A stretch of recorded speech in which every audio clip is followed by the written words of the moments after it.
undang pisan wenten nantas titiang kadi mangkin rauh puniki boyo wenten tios wantah manut sekadi baos saking panglingsir riki wau wantah mamitan kumanti side kebaosah ini pengantenan mina kadi titiang lah kepunaan sarangukan Pak Riki pamit ring mis kalo rauh ring sekalo mungkin sampun jaga kepamitan menjalaran dalaran tu na upokara akidi temantan di mako kirang langkung ini upokara nyen manawi wenten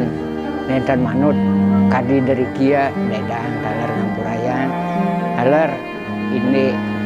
kewentenan ngatur rikian nenten manut dedang dalar riki ngampurayan asam punika nyenyian untang tujuan di tiang rauh kadi mungkin ini kebawasan keluarga nenten malih tiang panjang malih maturang jantukan manut sampun sekali bawas panglingsir wau ini kedudonan mawinan enten kadi mungkin nak sampun sangkaning pada adung inian keluarga kau memiliki sampun pada kadi mungkin entah malian mungkin kami bebawasan keluarga sanimun kontang muncul sakitnya ngeri